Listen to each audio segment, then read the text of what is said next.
আপনি কি জানেন, আপনি চাইলে সহজেই কারো মনের কথা বুঝতে পারবেন। কিছু মনস্তাত্ত্বিক প্রসেস ফলো করে কারো মনে কি চলছে তা বুঝতে পারবেন। কেউ কি বলতে চাইছে বা কি ভাবছে তা বুঝে ফেলতে পারবেন। অর্থাৎ আপনি কারো মাইন্ড রিড করতে পারবেন। যদি আপনি ভেবে থাকেন এটি কখনোই সম্ভব নয়, তাহলে আপনাকে স্বাগতম আপনার ব্রেনের কালেকটিভ এবং কসমিক কনসিয়াস মাইন্ডের জগতে। সায়েন্টিফিকলি এটি প্রমাণিত যে কেউ চাইলে অন্যের মাইন্ড রিড করতে পারবে। শুধুমাত্র বড় বড় সাইকিয়াট্রিস্টরাই মাইন্ড রিড করার প্রসেস জানেন, কিন্তু তারা কখনোই সাধারণ মানুষদের এটি শিখান না। প্যারাসাইকোলজি এবং কালেকটিভ কসমিক কনসিয়াসের সেই প্রসেসগুলো আমি আপনাদেরকে শিখিয়ে দিব, এবং এই প্রসেসগুলো ফলো করে আপনি খুব সহজেই কারো মাইন্ড রিড করতে পারবেন। এর আগেও মাইন্ড রিড করার একটি প্রসেস আপনাদেরকে শিখিয়েছিলাম, যা দেখে আপনারা মাইন্ড রিড করতে সক্ষম হয়েছিলেন। তবে এখন এই ভিডিওতে আরো বেশি গভীরের প্রসেসগুলো আপনাদেরকে শিখাবো। প্রসেসগুলো খুবই সহজ এবং 100% কার্যকরী। চলুন শুরু করা যাক। মাইন্ড রিডিং বা কারো চিন্তা বা অনুভূতির গভীরে প্রবেশ করার ক্ষমতা মূলত মানসিক বা আপনার মনস্তত্ত্ব দক্ষতার উপর নির্ভর করে। এখানে একটি ডিসক্লেমার অবশ্যই দিতে হচ্ছে,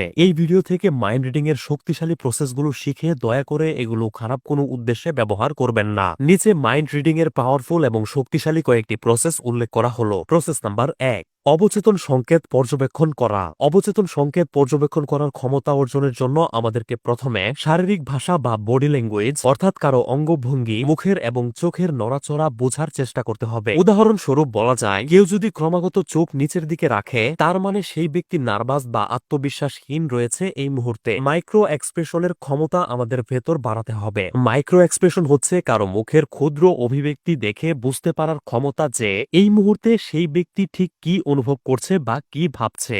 যেমন 1 সেকেন্ডের জন্য ভ্রু কুঁচকানো মানে অস্বস্তি বোধ করা। এই ক্ষমতাটি আপনি অর্জন করতে পারবেন প্রতিদিন অল্প অল্প প্র্যাকটিসের মাধ্যমে। রাস্তায় যে কোনো ব্যক্তিকে দেখার সাথে সাথেই তার মুখের মাইক্রো এক্সপ্রেশন পর্যবেক্ষণ করার চেষ্টা করুন। প্রথম আপনি তেমন সঠিকভাবে পর্যবেক্ষণ করতে পারবেন না, বা আপনি কারো মুখের মাইক্রো এক্সপ্রেশন দেখে যা যা সিদ্ধান্তে পৌঁছাবেন তা সঠিক হবে না, কিন্তু প্রতিদিন এটি করলে ধীরে ধীরে আপনার এই ক্ষমতা বাড়তে থাকবে। প্রসেস নাম্বার 2, ভয়েস টোন ও শব্দের ব্যবহার বোঝা। কোনো ব্যক্তির কথা বলার গতি, কণ্ঠস্বরের ওঠানামা এবং জোর গলায় কথা বলা বোঝার চেষ্টা করুন, কারণ এই বিষয়গুলো কোনো ব্যক্তির মাইন্ডে এই মুহূর্তে কি চলছে তা বুঝতে আপনাকে ব্যাপকভাবে সাহায্য করবে। যেমন কয়েকটি কৌশল শিখিয়ে দিচ্ছি। যদি কেউ স্বাভাবিকের চেয়ে দ্রুত কথা বলে, তবে সে হয়তো চিন্তিত, দুশ্চিন্তাগ্রস্ত অথবা মানসিক অস্থিরতায় ভুগছে। যদি কেউ নিচু স্বরে বা ধীরে কথা বলে, তাহলে তা ক্লান্তি, দুঃখ বা আত্মবিশ্বাসের অভাব নির্দেশ করতে পারে। যদি কারো কণ্ঠস্বর খুব দ্রুত ওঠানামা করে, তাহলে সেই ব্যক্তি হয়তো ওই মুহূর্তে খুবই উত্তেজিত, নার্ভাস বা অতিরিক্ত আবেগপ্রবণ অবস্থায় রয়েছে। তৃতীয় প্রসেস, প্রশ্ন জিজ্ঞাসা করা এবং প্রতিক্রিয়া বিশ্লেষণ করা। তৃতীয় প্রসেসটি খুবই শক্তিশালী এবং এটি আপনাকে খুবই মনোযোগ দিয়ে বুঝতে হবে। কোনো ব্যক্তির মাইন্ড রিড করতে হলে তাকে খোলামেলা প্রশ্ন জিজ্ঞেস করুন এবং দেখুন তারা কিভাবে উত্তর দেয়, এবং সেই উত্তরগুলো পর্যবেক্ষণের মাধ্যমে বোঝার চেষ্টা করুন তাদের এই মুহূর্তের মনোভাব। যেমন কাউকে প্রশ্ন করুন যে তোমার আজকের কাজ কেমন চলছে।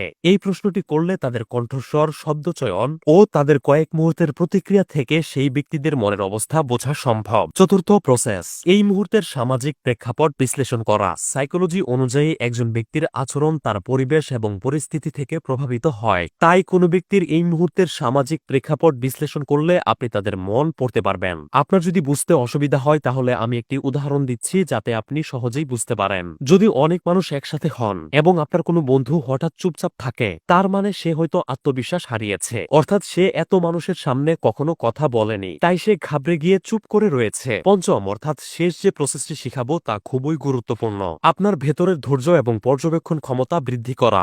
উপরে যে 4টি প্রসেস শিখিয়েছি সেগুলো কোনো ব্যক্তির উপর প্রয়োগ করার সময় দ্রুত সিদ্ধান্তে পৌঁছাবেন না। দ্রুত সিদ্ধান্তে পৌঁছানোর চেয়ে ধৈর্য ধরে পর্যবেক্ষণ করুন। অন্তত 2 থেকে 3 মিনিট বা এর চেয়েও বেশি সময় পর্যবেক্ষণ করে এরপর কোনো সিদ্ধান্তে পৌঁছান। যত বেশি সময় নিয়ে আপনি পর্যবেক্ষণ করবেন, ততই দেখবেন আরো গভীরের তথ্য বেরিয়ে আসছে। তো আজকের মতো এগুলোই ছিল মাইন্ড রিডিং এর শক্তিশালী মনস্তাত্ত্বিক কৌশল। আপনার যদি মনে হয় যে আমার বানানো এসব ভিডিও আপনার জন্য খুবই প্রয়োজনীয়, তাহলে ভিডিওতে লাইক এবং কমেন্ট করবেন, যাতে আপনি এই পেজের টপ ফ্যান হয়ে যেতে পারেন। এটি করলে পরবর্তীতে যেসব ভিডিও আপলোড করব সেগুলো আপলোডের সাথে সাথেই আপনার কাছে পৌঁছে যাবে। এই ভিডিওতে লাইক দিয়ে সবাই 5000 লাইক পূরণ করে দিন। 5000 লাইক পূরণ হয়ে গেলেই আপনার ভেতরের অন্য কোনো আধ্যাত্মিক ক্ষমতা বাড়ানোর একটি ভিডিও আপলোড করে দিব।